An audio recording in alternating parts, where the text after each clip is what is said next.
La noche de Barcelona era tan silenciosa que podía oír con claridad el leve zumbido del aire acondicionado dentro de la habitación del hotel. No encendí la luz del techo.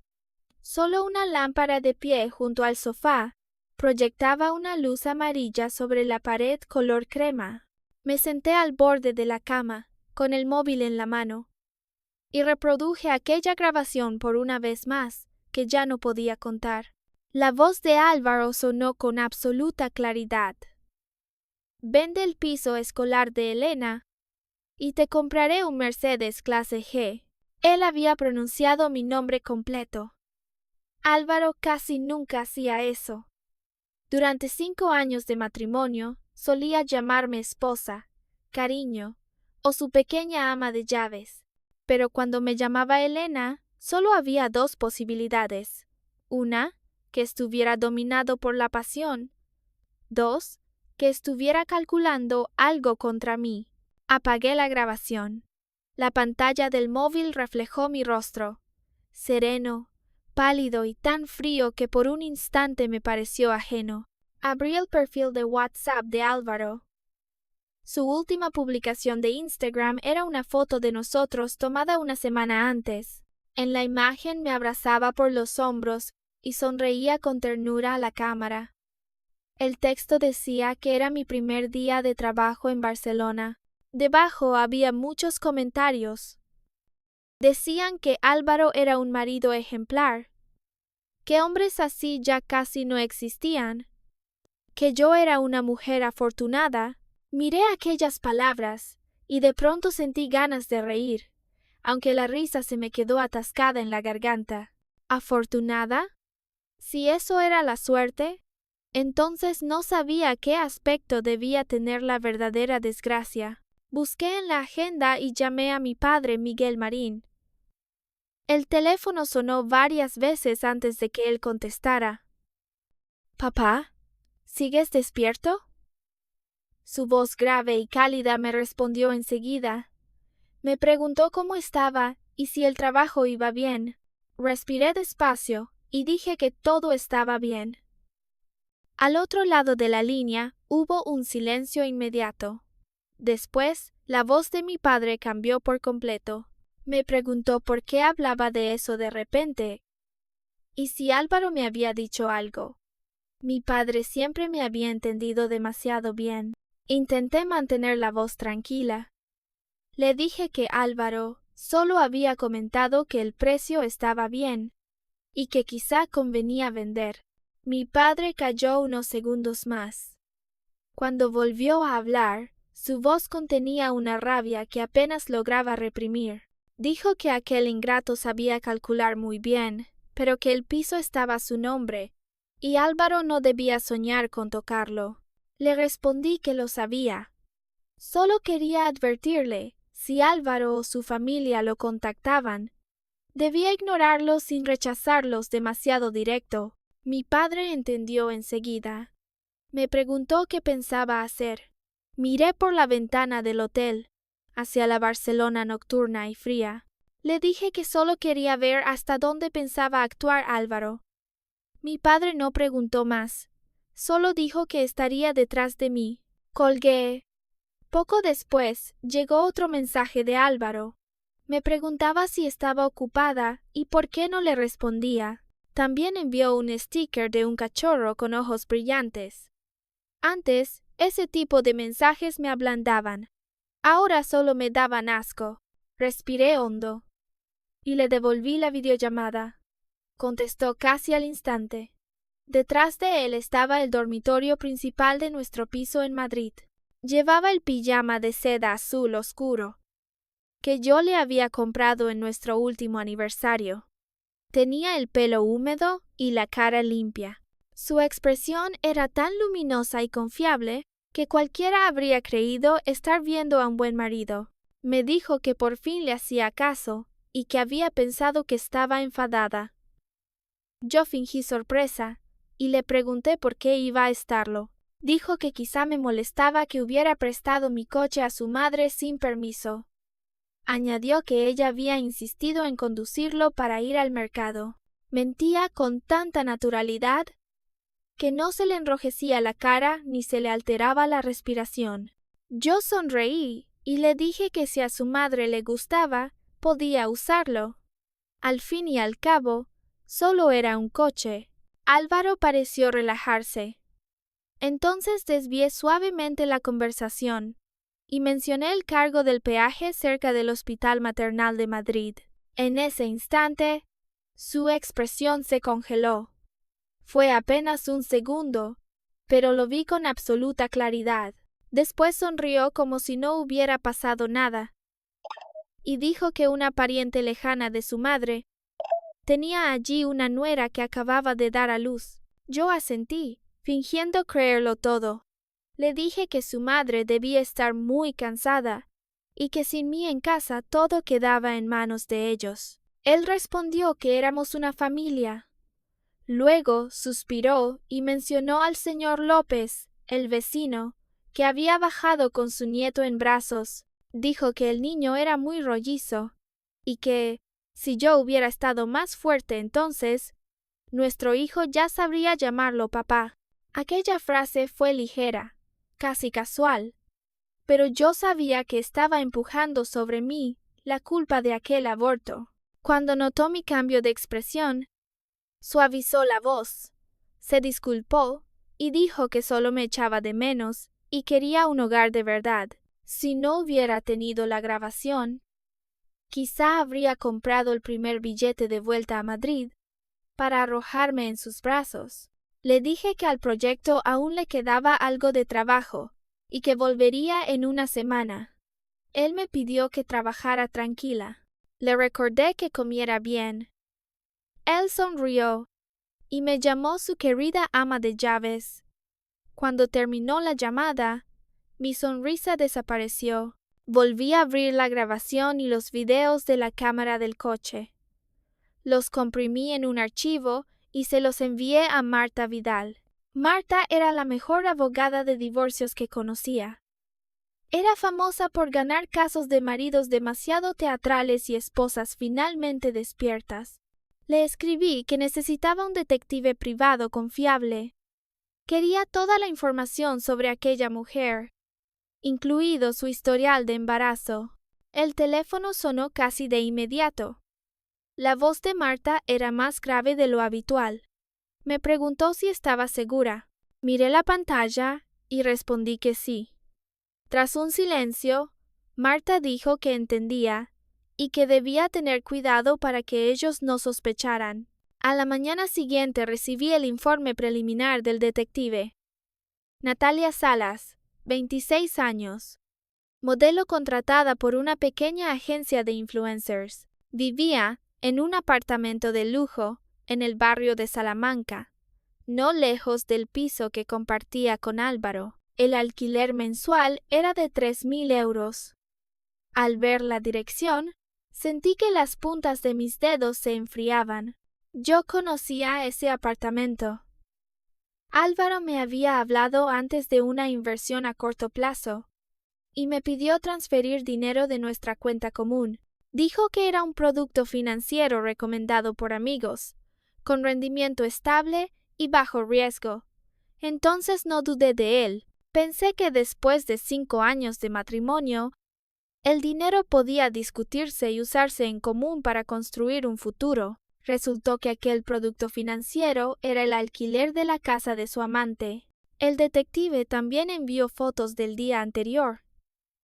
En ellas, Álvaro y Natalia salían del Hospital Maternal de Madrid. Él la sostenía con extremo cuidado, como si estuviera protegiendo un tesoro frágil. Ella llevaba una ecografía en la mano. Natalia levantaba la vista para mirarlo y sonreía con dulzura. Álvaro bajaba la cabeza hacia ella con una ternura que yo creí mía. Yo había estado embarazada una vez, durante el 2.º año de matrimonio. Estaba tan feliz que apenas podía dormir. Compré libros sobre crianza, miré cochecitos y ropas de bebé, e imaginé si nuestro hijo se parecería a mí o a Álvaro. Pero antes de los 3 meses, el bebé se perdió. El médico dijo que mi cuerpo había quedado dañado y que sería difícil tener hijos. Durante aquella época, Álvaro me cuidó con una delicadeza extrema. Me abrazó en la cama blanca del hospital y me dijo que bastábamos nosotros. Yo me conmoví tanto que pensé haberme casado con el mejor hombre del mundo. Ahora entendía que Álvaro sí quería hijos, solo que no quería que esos hijos nacieran de mí. Compré un billete de vuelta a Madrid para esa misma noche. No se lo dije a nadie. No se lo dije a Álvaro. El avión aterrizó a las 5 de la mañana. Salí del aeropuerto con la maleta y tomé un taxi, pero no fui a casa. Le di al conductor la dirección del edificio de apartamentos de lujo en Salamanca. Madrid amanecía envuelta en una niebla ligera. Me senté en el asiento trasero con las manos sobre las rodillas, tan callada que el conductor me miró varias veces por el retrovisor. Cuando el taxi se detuvo bajo el edificio de Natalia, vi enseguida mi Porsche 718 rojo en el aparcamiento. Ese rojo había sido mi color favorito. Brillante, orgulloso, libre. Ahora estaba allí, tan llamativo que me provocaba náuseas. No bajé del taxi. Le pedí al conductor que esperara. A las 6:30 se abrió la puerta del edificio. Álvaro salió primero. Vestía el traje impecable que yo misma había planchado antes de viajar. La corbata estaba perfecta y los zapatos brillaban. Detrás de él salió Natalia, con un vestido premamá blanco y una Rebeca beige. El vientre ya sobresalía lo suficiente para no esconderse. Ella se puso de puntillas y le besó la mejilla. Álvaro sonrió, le acarició el cabello y después se agachó, apoyó la oreja contra su vientre y dijo algo que yo no pude oír, pero pude adivinarlo. Probablemente decía: «Sé bueno, papá está aquí». Yo permanecí sentada en el taxi, sin llorar y sin temblar. Solo sentí que el corazón se me helaba, igual que en la noche de Barcelona bajo aquella luz amarilla. El conducto 072 me preguntó si bajaba allí. Miré a Álvaro abrir la puerta de mi Porsche para Natalia con cuidado. Él había hecho ese gesto conmigo. Antes creí que era amor. Ahora entendía que, para Álvaro, la ternura era solo una habilidad. Sonreí suavemente y le dije al conducto 072 que aún no. Quería esperar un poco más. No bajé del coche.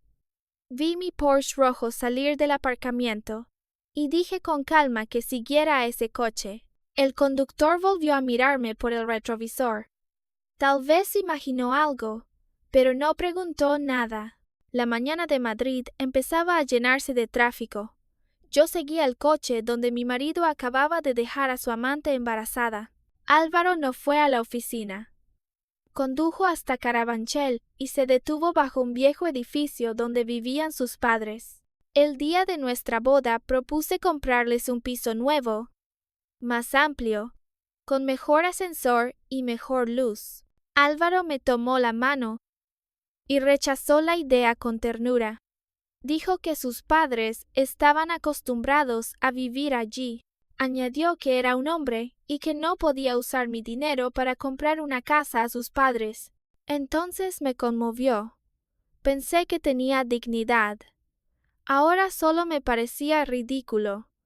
No era dignidad, era una actuación paciente. En la entrada del edificio, Pilar Rivas ya lo esperaba con un termo grande en la mano. Álvaro bajó del coche. Tomó el termo y sonrió como un hijo amable. Desde mi taxi vi perfectamente su expresión, pero en mis auriculares Bluetooth, cada palabra se escuchaba con claridad. Pilar dijo que había preparado el caldo desde muy temprano y que debía llevárselo caliente a Natalia. Añadió que el nieto en su vientre era el nieto de la familia Rivas y no se podía permitir ningún descuido. Álvaro le dijo que no se preocupara. Pilar preguntó si Natalia seguía tranquila y le recordó que no debía dejarla aparecer ante mí todavía. Esa palabra cayó en mis oídos como una piedra helada. No era solo Álvaro quien me traicionaba, toda su familia lo sabía. Pilar sabía que Natalia estaba embarazada. Le preparaba caldo y llamaba nieto al hijo que llevaba. ¿Y yo qué era? La esposa legal de Álvaro, la mujer que una vez llamó madre a Pilar, la mujer que perdió un bebé en una cama de hospital y se conmovió porque Pilar le llevaba caldo todos los días. Pilar dijo que cuando Natalia diera a luz todo sería más fácil. Como yo ya no podía tener hijos, no tendría derecho a retener a Álvaro. Álvaro guardó silencio un momento y dijo que primero tenía que hacerme aceptar la venta del piso escolar. Pilar se burló. Dijo que aquel piso valía mucho y que la familia Marín lo tenía desperdiciado. Con ese dinero podrían comprar una casa grande, cuidar a Natalia y al bebé. Según ella, yo era una buena máquina de sacar dinero. Me quedé sentada en el taxi, con los dedos apretados hasta quedar blancos. Ya no era una simple infidelidad. Era una familia entera que me había considerado una herramienta desde el principio. Respiré hondo y llamé a Álvaro. Tardó mucho en contestar. Su voz sonó sorprendida. Me preguntó por qué llamaba tan temprano y si no estaba ocupada en Barcelona. Lo miré de pie junto a mi Porsche. Le dije que el trabajo había terminado antes y que acababa de aterrizar. Después pregunté si estaba en la oficina. Al otro lado hubo una pausa. Dijo que estaba en la empresa, que acababa de terminar una reunión y que volvería al mediodía. Yo lo miré meter el termo en el coche, despedirse de Pilar a toda prisa y arrancar hacia nuestra casa. Le dije que siguiera trabajando. Después colgué. Álvaro necesitaba llegar antes que yo para limpiar cualquier rastro de Natalia. Pedí al taxista que condujera más despacio. Cuando abrí la puerta de nuestro piso en Madrid, Álvaro ya estaba en la cocina. Llevaba un delantal gris claro y tenía una cuchara en la mano. Sobre la mesa había gachas, tostadas, huevos y fruta cortada. El piso estaba impecable. El aire olía a lirios, las flores que una vez dije que me gustaban. Al oír la puerta, Álvaro corrió hacia mí y me abrazó por detrás. Me dio la bienvenida a casa. Si hubiera sido antes, me habría apoyado en él. Pero ahora, al sentir su aliento junto a mi oído, solo sentí náuseas. Le pregunté por qué había vuelto tan rápido si decía estar en una reunión. Él respondió que ninguna reunión era más importante que yo. Me besó la frente y me dijo que me había preparado comida. Me pidió que fuera a ducharme y saliera después a comer. Entré al baño y cerré la puerta. El baño estaba más limpio de lo normal.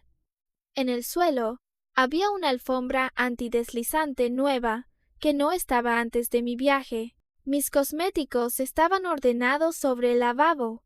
Incluso la toalla, el gel y el perfume parecían colocados para reconstruir una escena. Álvaro era realmente cuidadoso, tan cuidadoso que recordaba levantar y bajar la tapa del inodoro para fingir que solo él usaba el baño. Pero en este mundo, lo que más intenta parecer limpio suele dejar la mancha más pequeña. Después de ducharme, salí y le pregunté por qué había una alfombra nueva en el baño. Su movimiento se detuvo un instante. Luego, sonrió con naturalidad y dijo que había leído que el baño era peligroso y temía que me resbalara al volver cansada. La excusa era perfecta, cuidadosa, razonable, sin grietas visibles. Asentí y sonreí. Me acerqué al tocador y tomé un bote de crema facial. Era una edición limitada que una amiga me compró en Francia. Antes de viajar, recordaba perfectamente que solo quedaba un poco en el fondo. Ahora el bote estaba lleno. Abrí la tapa y lo olí. El aroma era distinto. La textura también. Lo había usado durante medio año y podía reconocerlo al tacto. Me acerqué a Álvaro con el bote en la mano y le pregunté si había tocado mis cosas. Él me miró con expresión inocente. Entonces levanté el bote y dije que antes de irme casi estaba vacío. Su rostro se volvió muy feo durante un instante. No esperaba que yo notara un detalle tan pequeño. Quizá, con la prisa, encontró un envase parecido y lo llenó con una crema común para engañarme. Sus ojos vacilaron. Después sonrió y dijo que tal vez yo recordaba mal, o que él había comprado otro bote para sorprenderme. La excusa era torpe hasta dar pena, pero yo no lo desenmascaré. Abrí los ojos con sorpresa fingida y le di un beso. Le dije que era demasiado bueno conmigo. Álvaro respiró aliviado. Me abrazó por la cintura y dijo que si no me cuidaba a mí, ¿a quién cuidaría? Aquel desayuno lo comí muy bien. Álvaro no dejaba de servirme comida, preguntarme por el vuelo y por el trabajo. Yo respondía a cada pregunta con dulzura y calma, sin mostrar la menor anomalía. Siempre pensé que actuar era su especialidad, pero descubrí que cuando una mujer despierta de verdad, también puede actuar de una forma aterradora. A mitad del desayuno, el zorro dejó ver la cola. Álvaro tomó mi mano y habló de mudarnos a un piso más grande. Dijo que llevábamos 5 años casados, que el piso era pequeño y que en el futuro quizá habría más gente en casa. Yo le respondí que para 2 personas era suficiente. Él contestó enseguida que ahora éramos 2, pero después tal vez no. Me miró con esperanza y dijo que sabía cuánto me afectó el aborto, pero que no debíamos rendirnos. Habló de intentarlo otra vez o de hacer fecundación in vitro por un hijo. Decía, debíamos comprar una vivienda en una zona mejor. Sonaba hermoso. Cada palabra parecía pensar en mí y en nuestro futuro. Pero yo sabía que ese niño no era mío. Era el niño que crecía en el vientre de Natalia. Bajé la mirada y fingí duda. Le dije que cambiar de casa requería mucho dinero y que nuestros ahorros quizá no bastaban. Álvaro respondió casi de inmediato que no me preocupara. Mis ojos vieron cómo los suyos se iluminaban. Mencionó el piso prematrimonial a nombre de mi padre, con buena ubicación y cerca de buenos colegios. Dijo que ahora podría venderse por varios millones de euros. Luego propuso comprar un piso grande en el centro de Madrid. Añadió que el dinero sobrante serviría para cambiarme el coche. Yo miré su rostro y sonreí. Le dije que estaba bien. Álvaro se quedó atónito. Me preguntó si hablaba en serio. Yo asentí y dije que quizá tenía razón, que el piso vacío también era un desperdicio. Luego añadí que, como estaba a nombre de mi padre, tendría que hablar él mismo con mis padres. Sus ojos brillaron de alegría. Seguramente creyó que, si yo asentía, mi padre acabaría obedeciendo. Dijo que no habría problema y que él se encargaría de convencerlos. Yo lo miré con un solo pensamiento. Muy bien, ve a convencerlos. Veamos quién acaba acorralado. Esa tarde Álvaro fue a casa de mis padres con bolsas de regalos. Yo no fui con él. Dije que seguía cansada por el viaje y quería descansar. En realidad, solo quería dejarlo actuar solo. Quería verlo usar ese rostro sincero para decirles a mis padres que quería vender su piso por el futuro de la familia. Por la noche me llamó. Su voz sonaba abatida. Dijo que mi padre no parecía querer vender el piso. Fingí sorpresa y le pregunté si no lo había explicado bien. Él dijo que sí, que había hablado de una casa más grande y de los hijos. Pero mi padre respondió que aquel piso era para mí y no debía tocarse. Yo lo consolé con suavidad. Le dije que mi padre era tradicional y que no debía tomárselo a pecho. Después propuse que 2 días más tarde, en el cumpleaños 60 de mi madre, fuéramos juntos. Le dije que delante de la familia yo lo ayudaría a hablar. Mi madre era blanda de corazón y, si ella aceptaba, mi padre tendría difícil negarse. Álvaro se animó de inmediato y me llamó su esposa ideal. Yo le pedí que se preparara bien y no pareciera poco sincero. Al colgar, mi sonrisa desapareció.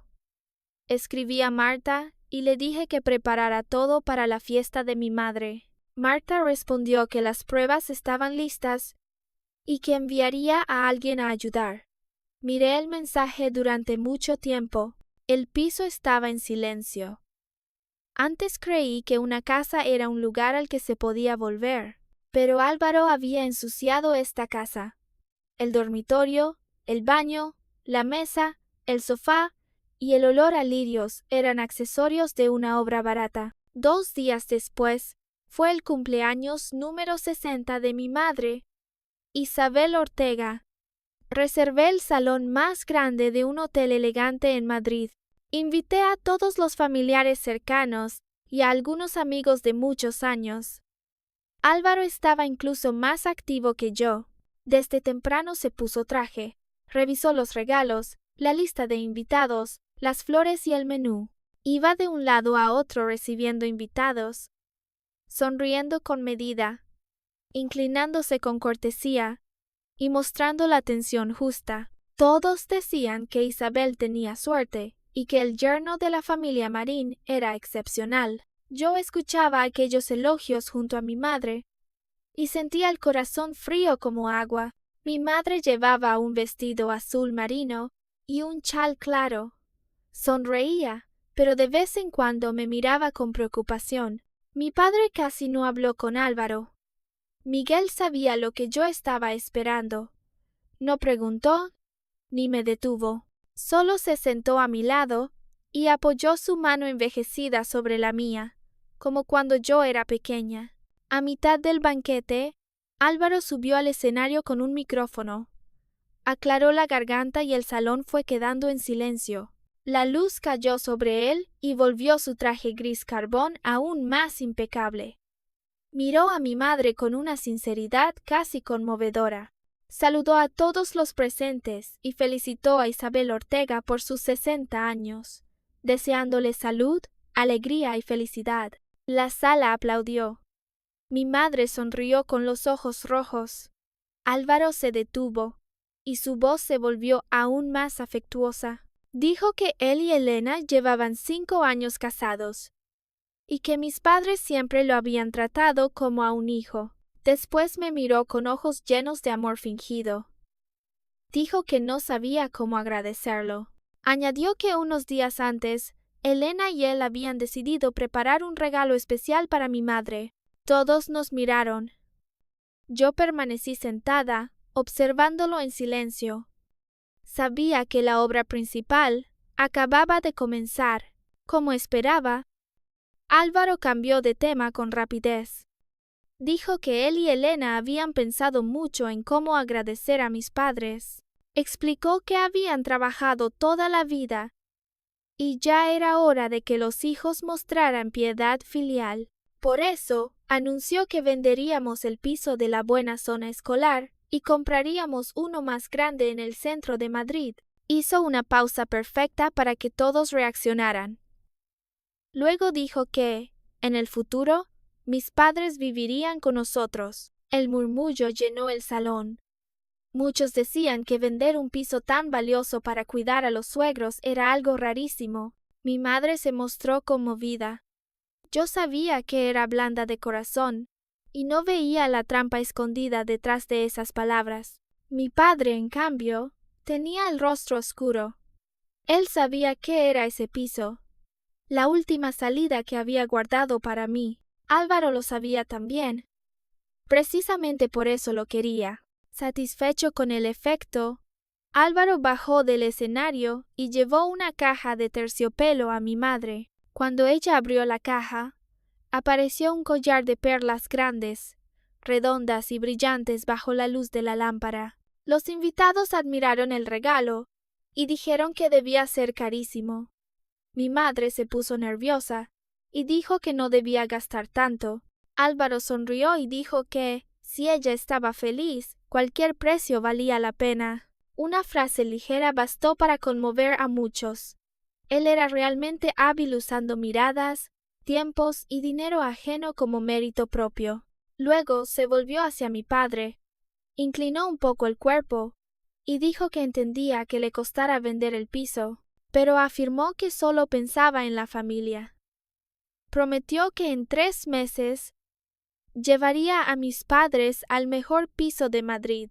Se rebajó con una perfección calculada. Si mi padre se negaba ante todos, parecería obstinado y enemigo de mi felicidad. Los labios de mi padre temblaron de rabia. Justo cuando iba a levantarse, puse mi mano sobre la suya. Lo llamé en voz baja. Él me miró. Yo le sonreí con calma y después me puse de pie. Subí al escenario. Me coloqué junto a Álvaro y tomé el micrófono de su mano. Él me miró con ternura, pero en sus ojos había una emoción que no lograba esconder. Creía que iba a ayudarlo. Miré a todo el salón. Algunos esperaban conmoverse, otros felicitar, otros saber si venderíamos realmente aquel piso caro. Sonreí y dije que, como Álvaro era tan bueno conmigo, yo también había preparado un regalo. Álvaro preguntó sorprendido si era un regalo. Yo asentí y dije que era para él, y para que todos lo vieran. Al terminar, asentí hacia una esquina del salón. Allí estaba la asistente de Marta, junto al sistema de control de la pantalla LED. Un segundo después, la pantalla gigante se encendió. Todo el salón guardó silencio, y las miradas se clavaron en ella. Apareció el interior de mi Porsche 718 rojo. La imagen era nítida. El sonido también. En el asiento del copiloto estaba Natalia, con vestido blanco, acariciándose el vientre y quejándose de que el coche amortiguaba mal. Dijo que, para llevar al bebé, necesitarían un coche más grande. En el asiento del conductor estaba Álvaro. Su voz sonó tan dulce que me produjo náuseas. Dijo que cambiarían de coche y venderían el piso escolar de Elena. Luego añadió que aquel piso era nuestra máquina de sacar dinero. En un instante, el salón quedó mortalmente quieto. La sonrisa de Álvaro se congeló. Su rostro se puso blanco, y la mano que sostenía el micrófono empezó a temblar. Después de la grabación, aparecieron fotos y videos del detective. Frente al Hospital Maternal de Madrid, Álvaro sostenía a Natalia como un tesoro. Ella llevaba la ecografía en la mano y sonreía dulcemente. Él la miraba con la ternura que yo alguna vez creí mía. Bajo el edificio de Salamanca, Natalia lo besaba en la mejilla. Él le acariciaba el pelo y apoyaba la oreja en su vientre. Todo se mostraba ampliado en la pantalla. Claro, directo, imposible de negar. En pocos minutos, los rostros de los familiares pasaron de la admiración al asombro, y del asombro al desprecio. Algunos se taparon la boca. Otros fruncieron el ceño. Otros miraron a Álvaro, como si no pudieran creer lo que veían. Mi madre estaba pálida. El collar de perlas cayó de sus manos sobre la mesa con un sonido seco. Mi padre se levantó de golpe, respirando con rabia. Yo miré a Álvaro y le pregunté si eso era lo que llamaba familia. Álvaro despertó como de una pesadilla. Se lanzó hacia mí para quitarme el micrófono, diciendo que todo era un malentendido. Me aparté y sonreí fríamente. Le recordé que usó mi dinero para alquilarle un piso a su amante. También condujo mi coche para llevarla a revisiones de embarazo, y quería vender el piso de mi padre para comprarle un coche a ella. Lo llamé por su nombre completo y le pregunté si aún conocía la vergüenza. El rostro de Álvaro cambió de blanco a azul y de azul a rojo. Abrió la boca varias veces, sin poder formar una frase. Debajo del escenario, los murmullos crecieron. Decían que había engañado a su esposa y quería vender la casa del suegro para mantener a su amante. Cada comentario era una bofetada en su rostro. El yerno dorado, el marido ejemplar y el hombre perfecto se hicieron pedazos allí mismo. Álvaro intentó pedirle a mi madre que lo escuchara. No terminó la frase porque la puerta del salón se abrió de golpe. Una mujer con vestido blanco apareció en la entrada. Tenía una mano sobre el vientre ligeramente abultado y los ojos llenos de pánico. Dijo el nombre de Álvaro. Todo el salón se volvió hacia ella. Era Natalia Salas. Llegando justo como el golpe final, Álvaro quedó inmóvil. Tal vez nunca imaginó que su gran amor secreto aparecería en la fiesta de cumpleaños de su suegra. Natalia tampoco esperaba ver tanta gente. Miró el salón con torpeza y finalmente fijó los ojos en Álvaro. Dijo que él no respondía a mensajes ni llamadas y que su vientre se sentía mal. Antes de terminar, Pilar corrió hacia ella. Pilar le tomó la mano y la revisó de arriba a abajo, llamándola tesoro y diciéndole que debía sentarse por estar embarazada. El salón explotó. Todos comprendieron que la suegra también lo sabía y que cuidaba al amante delante de la esposa legítima. Mi padre temblaba de rabia. Mi madre casi se desmayó. Bajé del escenario y la sostuve. Natalia no había venido por casualidad. Yo había pedido a Marta que le enviara un mensaje anónimo. El mensaje decía que Álvaro planeaba abandonarla, que estaba fingiendo amor conyugal en la fiesta de su suegra y quería vender una casa para tener otro hijo. Con su carácter vanidoso e impulsivo, Natalia no podía quedarse quieta. Tenía que venir a reclamar su lugar. El resultado fue incluso mejor de lo esperado. Álvaro reaccionó y quiso callar a Pilar, pero ella apartó su mano. Pilar señaló el vientre de Natalia y gritó que ese bebé era sangre de la familia Rivas y su nieto. Después se volvió hacia mí y dijo que yo era una gallina incapaz de poner huevos. Añadió que, aunque la familia Marín tuviera dinero, una mujer estéril no tenía cara para retener a un marido. En aquel instante, el salón quedó extrañamente silencioso. Sentí temblar la mano de mi madre dentro de la mía. Mi padre tenía los ojos rojos de furia. Álvaro estaba desesperado. Quería explicar, salvarse, taparle la boca a su madre, pero su propia madre había arrancado la última máscara de su rostro. Lo llamé por su nombre. Él me miró con ojos confusos, asustados y suplicantes. Levanté el micrófono, miré a Álvaro, a Natalia, a Pilar y a todos los familiares presentes. Entonces dije palabra por palabra que nos divorciáramos. Al oír la palabra divorcio, Álvaro entró en pánico de verdad. Corrió hacia mí e intentó tomarme la mano. Me pidió que escuchara su explicación y dijo que con Natalia solo había sido un error. Yo aparté su mano. Le pregunté si un error podía durar hasta casi 5 meses de embarazo. Alquilar un piso con dinero común y planear vender el piso de mi padre. Di un paso hacia él y le pregunté si me creía estúpida. Su cara se deformó. Como ya no podía explicar nada, descargó su rabia contra Natalia. Le gritó que quién la había dejado venir y que se largara. Natalia lloró al instante y le preguntó cómo podía tratarla así si llevaba a su hijo en el vientre. Pilar gritó que el bebé era un niño y que el médico ya lo había dicho. La familia Rivas no podía quedarse sin descendencia. Mi padre no soportó más. Tomó una taza de té y la lanzó contra Álvaro, llamándolo bestia. La taza golpeó la frente de Álvaro y la sangre le corrió por la sien. Todo el salón se volvió caótico. La seguridad del hotel entró rápido y separó a Álvaro, Pilar y Natalia de mi familia. Ayudé a mi madre a salir del salón con mi padre. No miré atrás. Detrás de mí quedaron los gritos de Álvaro, el llanto de Natalia, los insultos de Pilar y los murmullos de los familiares. En el coche, mi madre lloró todo el camino. Mi padre conducía con las manos apretadas al volante y los ojos rojos. Sentada atrás, mirando las luces pasar por la ventana, les pedí perdón.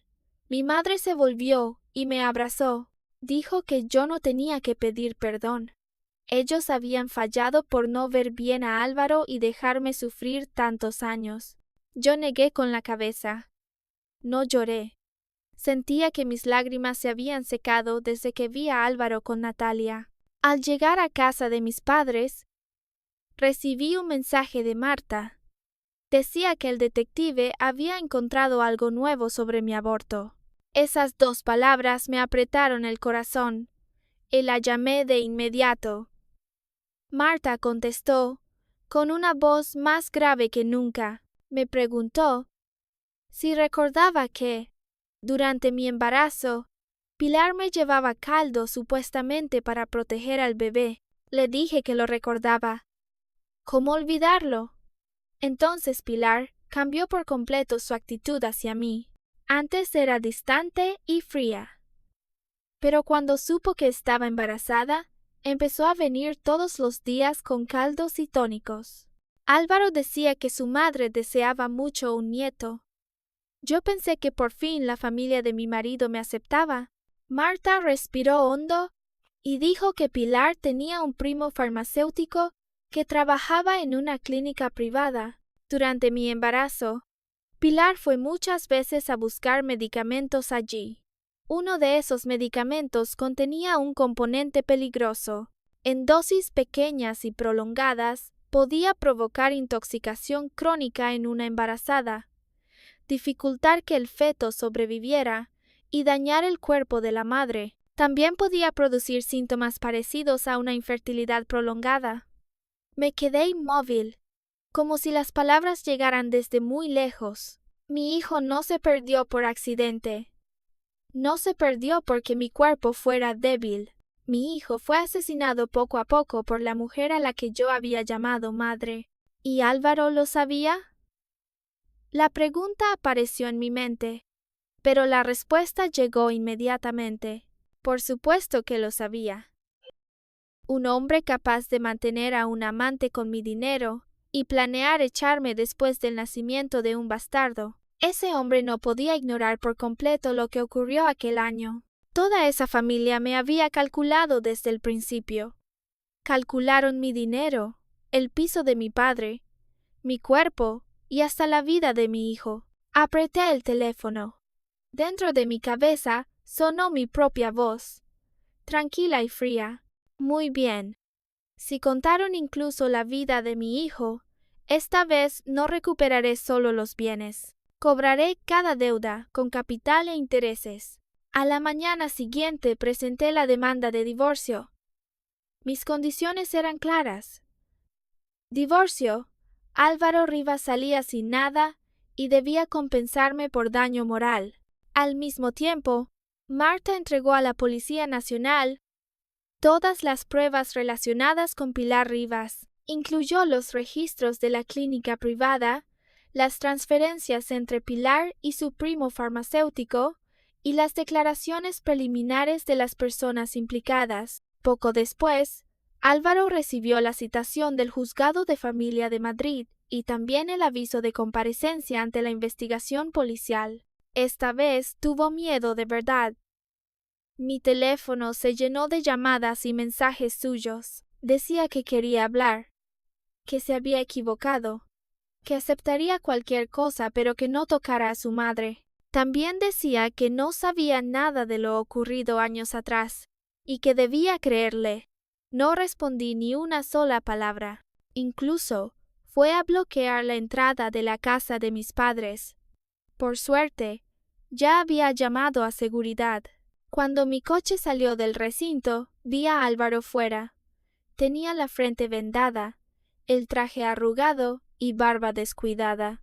Al verme, corrió hacia el coche y golpeó la ventanilla, gritándome que era cruel por denunciar a su madre. Lo miré a través del cristal, sin sentir nada.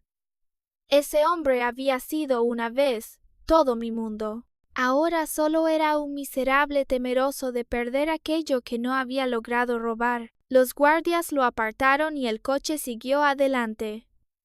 No miré atrás. Muy pronto, Pilar fue llevada a declarar. Aunque los hechos eran antiguos y difíciles de reconstruir por completo, las pruebas ya eran claras. Los registros de medicamentos, las transferencias y las fechas coincidían con mi embarazo. No sería fácil que escapara. Álvaro corrió por todas partes para salvar a su madre. Gastó todos los ahorros del matrimonio, buscó contactos y suplicó a abogados. Incluso escribió a mis padres diciendo que, al fin y al cabo, alguna vez fuimos familia y no debían ser tan crueles. Mi padre solo respondió una frase. Preguntó si ellos pensaron que éramos familia cuando dañaron a su hija. Por otro lado, Natalia tampoco tuvo paz. Después del escándalo, Álvaro descargó toda su ira sobre ella. La culpó de haber destruido su vida. Se acabaron el alquiler en Salamanca, el dinero, las palabras dulces y las promesas de futuro. Lo que Natalia recibió fue un hombre fracasado, furioso y asustado. Poco después, me llamó llorando, me dijo que estaba equivocada y me rogó. Dijo que podía quedarme con casas, coches y dinero, pero que retirara la denuncia. Yo estaba frente a la ventana del despacho de Marta, mirando a la gente pasar por las calles de Madrid. Le pregunté si alguna vez pensó que estaba equivocada cuando supo que Álvaro tenía esposa. También le pregunté si pensó en mí al usar mi dinero, sentarse en mi coche y dejar que mi marido apoyara la oreja en su vientre. Natalia solo dijo entre sollozos que lo amaba. Yo sonreí y le respondí que no. Ella no amaba a Álvaro. Amaba la vida que él le había prometido. Le dije que yo no tenía obligación de pagar por el amor barato de ellos. Después colgué. Marta estaba a mi lado y me preguntó si estaba bien. Guardé silencio un momento y asentí. Sabía que nunca volvería a ser la Elena de antes. La mujer que creía que la sinceridad bastaba en un matrimonio había muerto. Murió aquella noche en Barcelona, cuando escuché a Álvaro decir que mi piso era una máquina de sacar dinero. Murió al verlo apoyar la oreja en el vientre de otra mujer. Murió al saber que mi hijo no murió por destino. Murió al comprender que lo mataron la codicia y la crueldad de quienes llamé familia. Pero otra Elena había vuelto a vivir. Una Elena que sabía guardar pruebas, callar a tiempo y sonreír ante quien la engañaba. Una Elena que sabía usar el escenario de ellos para desenmascararlos. Y sabía que algunas deudas no se pagan con lágrimas. Se pagan con la ley, con la verdad y con el precio que merecen los codiciosos. El día que salí del despacho de la abogada, Madrid estaba soleado. La luz caía sobre edificios, calles y cristales de coches. En mi bolso llevaba la copia de la demanda de divorcio. En mi teléfono, todas las pruebas estaban guardadas y duplicadas. Detrás de mí estaban Marta, mis padres y las personas que realmente estaban de mi lado. Delante había una larga batalla legal, pero ya no tenía miedo. Álvaro creyó que yo era una presa fácil de controlar. Pilar creyó que yo era una herramienta incapaz de resistirse. Natalia creyó que un embarazo bastaría para ocupar mi lugar. Todos se equivocaron. Abrí la puerta del coche y me senté en el asiento trasero. Mientras el coche avanzaba, miré Madrid alejarse por la ventanilla. Esta vez ya no era la mujer sentada en un taxi, mirando en silencio a su marido abrazar a su amante. Era la mujer que terminaría con sus manos aquella obra sucia y haría que todos ellos pagaran el precio.